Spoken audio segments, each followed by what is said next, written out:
अब आप जवाब दीजिए। मैं दानियल साहब ने भी जो बातें की मैं देता हूँ। पहली बात तो ये है कि अपोजिशन की कारकर्दगी देखनी चाहिए कि पार्लियामान में सवाल कितने करते हैं, कितने बिल लाते हैं, लॉज अमेंडमेंट, जब लॉ गवर्नमेंट लाती है अमेंडमेंट पेश करते हैं कि नहीं कहते, कमेटियों में उनकी परफॉर्मेंस क्या है, इसमें तो पीटीआई नज़र नहीं आती। शुगर की बात, कैबिनेट में जब किसी तरीके से हम बैठते थे, दानियाल साहब मैं भी, हम सब रिजर्च करते थे, हम तो मशहूर थे किसान लाबी के। लेकिन पिछली गवर्नमेंट में ये रिपोर्ट आई थी कि 150 बिलियन रुपया शुगर माफिया खा गया है, सिवाय एक जहांगीर तरीन के किसी को उन्होंने नहीं पकड़ा। और उसकी मिल मैं आज भी कहता हूँ सबसे बेहतर काम करती है, हालांकि हमारे वो मुखालिफ थे। इसी तरीके से एक बात मैं और अर्ज़ करना चाहता हूँ, 26वीं तरमीमी में पीटीआई का हमारा मुकम्मल इत्तेफाक हुआ था। इनके कहने पे हमने कॉन्स्टिट्यूशनल कोर्ट छोड़ी थी, बेंच बनाया था, ठीक है, हमसे इनका एग्रीमेंट था, हमसे वोट करेंगे। मिलने गए इमरान खान साहब से, उसने कहा मैंने वोट नहीं करना। पीका के ऊपर हमारा इनसे एग्रीमेंट है, टेक माय वर्ड्स, हमने इनको कॉन्फिडेंस में लिया है।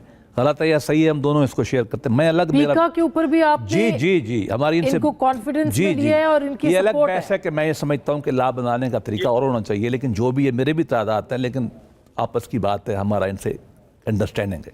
अब आगे चले, ये तो बहुत बड़ी बात है भाई, है ना, आपको भी पता होना चाहिए, सबको पता है। भाई मुझे बात करने दें, उसके बाद मैं कह रहा हूँ ना, कह रहे किससे बात हुई है ये क्लियर कर दे ताकि तो भाई 26वीं तरमीम के ऊपर तो हमारी बाकायदा आपसे मुज़ाकरात हुए मौलाना के थ्रू, और मौलाना के थ्रू, और हमारे साथ इन्होंने एग्रीमेंट किया। हम भी कुछ कानून में हिस्सेदार थे बनाने में, नहीं मुझे रोक के ना, ईमानदारी की बात यह कि हमारा एग्रीमेंट, इनके कहने के ऊपर हमने आईनी तरमीम तब्दीली, हमने इनके कहने के ऊपर बेंच रखा। हाँ, बेंच तो बात, हाँ जी, छोड़े ना इन बातों को, और इसमें भी अंडरस्टैंडिंग है। आगे चले, बाकी रह गया कि मैं कभी नहीं कहता, अभी भी बैरिस्टर गौहर पीका पे किसको कॉन्फिडेंस पे लिया था सर आपने? हाँ, पीका पे वो कह रहे हैं किसको कॉन्फिडेंस पे लिया था, वो बार बार पूछ रहे हैं, वो कह रहे हैं मैं नहीं बताना चाह रहा अभी, वक्त आने पे आप अपने लोगों से पूछ ले साहब, मैं आपको बाद में बता दूंगा, ये बता दूंगा कि किसने किससे बात की है। मेरे पास बहुत राज हैं, मैं बता सकता हूँ कि धरने में हम किससे बात करते थे, इलेक्शन ट्रिब्यूनल जब बना था उस वक्त हमने किससे बात की थी, कोई बात नहीं, कोई बात, बाकी छोड़ दे। हो सकता है फैसल सलीम साहब को लिया हो। चलो कोई वो देखें, आपको पता होगा, पता कर ले, मिलजुल के चलता है। अच्छा, मैं एक और बात बता देता हूँ, आज 121 लाज में, फिर मैं कहता हूँ 121 लाज में हमने 13 से 18 तक पीटीआई से मुज़ाकरात किए। पीटीआई से शफकत महमूद, शीरी मदारी एंड आरिफ अलवी आते थे। 121 कवानीन में हमसे इन्होंने एग्री किया। उठते हुए हमें पता क्या कहते थे, हम वोट नहीं देंगे, आए मुझे सामने कन्फर्ट करें कि ऐसा नहीं हुआ। छोड़े इन बातों को, हमें आगे बढ़ना चाहिए। मैं जमहूरी आदमी हूँ, पार्लियामान को मजबूत होना चाहिए, सिविल सर्विस की रिफॉर्म शदीद जरूरत है, इकोनॉमिक टाइट बेल्टिंग होनी चाहिए ना, इनपुट तो सबकी मिलजुल के चलना चाहिए सर, हुकूमत ने करना है, ये अपोजिशन खुद तो हमें तो मानते नहीं, हमें तो इंसान मानने को बाइंड्री में खड़े हैं, सोशलिस्ट उनका मॉडल है, मोदी से बात होगी ताल हमसे बात नहीं होगी। देखो हमें वो तस्लीम करें एज ए कुव्वा सियासी, हम भी बात करेंगे, क्यों ना करें। और फिर ये पता नहीं एक दफा होती है, फिर भाग जाते हैं, फिर आते हैं, लेकिन अल्लाह करे हम सब आगे बढ़े। आमीन, बिल्कुल। ऑन अब्बास साहब आप कहे, फिर मैं दानियल साहब से वाइंड अप करवाऊं। जी ऑन अब्बास साहब, सिर्फ एक मिनट लूंगा। जैसे बैरिस्टर साहब ने फरमाया 26वीं आईनी तरमीम पे और पीका पे, अगर 26वीं आईनी तरमीम पे पाकिस्तान तहरीक इंसाफ आपके साथ थी, तो आपको क्यों जरूरत पेश आई कि 5 अरकान कौमी असम्बली को आपने 50-50 करोड़ में, 4 अरकान कौमी असम्बली को आपने ऊपर बिठाया वेटिंग के लिए, और 2 सेनेटर्स को आपने वेटिंग बिठाया।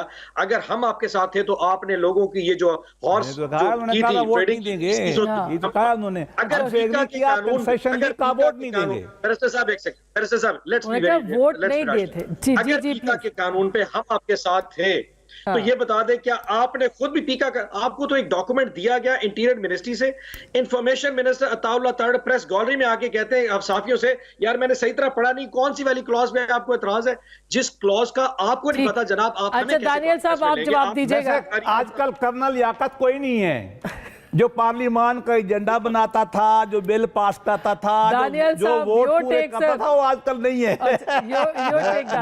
मुझे तो सच्ची बात ये है, मैं आखिरी जुमला मैं बैरिस्टर साहब को जानता हूं और मैं ये भी जानता हूं कि इनका ये शेवा नहीं है कि ये गलत बयानी करें। तो मैं तो इनकी बातें सुन के मुझे शक तो था, लेकिन मैं हक्का बक्का रह गया हूं, क्योंकि ये पहले दिन से देखें आवाम को आप कितना मतलब सादा समझते हैं। ये यू टर्न किसी वजह से नाम पड़ा हुआ है। और ये सुने ज़रा बैरिस्टर साहब की बातें, तो मैंने तो कानों को हाथ लगाया है कि आवाम को आप क्या शक्ल दिखाते हैं और अंदर खाते आप क्या करते हैं। यानी 26वीं तरमीम के ऊपर भी और बिल्कुल ईमानदारी पीका के ऊपर भी जी। और नवाज साहब, मेरा ख्याल है कि ये जो भी हुआ है वो सबने देखा है, लेकिन आई एम श्योर कि आगे जाके आप इसको ठीक करवा सकेंगे। और जैसे बातचीत के जरिए बिल्कुल होना चाहिए। कंसर्न जो है, मैं कह रहा हूं, बतौर गवर्नमेंट मैं कह रहा हूं, अभी भी अगर आप लोग चाहें, सर मैं आपको बतौर सहाफी कह रही हूँ, पार्लियामेंट में ये मैं आपको बतौर सहाफी कह रही हूँ, पढ़ के आए, अब पीका का कानून हमारे गले डाल दिया। अमेंडमेंट लाओ भाई, सीरियसली वर्ड्स टू से नहीं वो बिल्कुल दोनों आपके legal जो है ना, वो 90% तो हुकूमत ही कसूरवार है, लेकिन 10% बाकी लोग भी हैं, इसमें कोई शुबा नहीं है। खैर चले 2% भी कर दे, मगर है तो सही आपका किरदार कि आप ये एस्टेब्लिशमेंट की ए टीम और बी टीम की बात है। कभी ए टीम हो जाती है, कभी ए टीम बी टीम हो जाती है। दोनों एस्टेब्लिशमेंट की टीमें हैं ये। अच्छा, ये अब दानिया साहब हम वेट कर रहे हैं कि आप कहाँ अब जाते हैं। ये बड़े काबिल आदमी हैं, बहुत शुक्रिया। ठीक ठीक शोर बचाया। हाँ जी, हम तकरीर कर सकते हैं, हमने तकरीरें की। आखिर में एक काम रहता था कि हम डॉक्यूमेंट लेके भाग जाते और फाड़ देते, वो हमसे नहीं हो सका। नेक्स्ट टाइम ये भी कर देंगे। बिल्कुल, बहुत शुक्रिया। आई होप कि बिल्कुल जो ऐसे कवानीन पर आप खड़े रहेंगे और खड़े हैं, खड़े रहना चाहिए। ये सब मिलके ही करेंगे तो चीज़ें ठीक होंगी। कानून सिर्फ एक पार्टी के लिए नहीं बन सकता, एक शख्स के लिए नहीं बन सकता, ये मुल्क के लिए बनता है।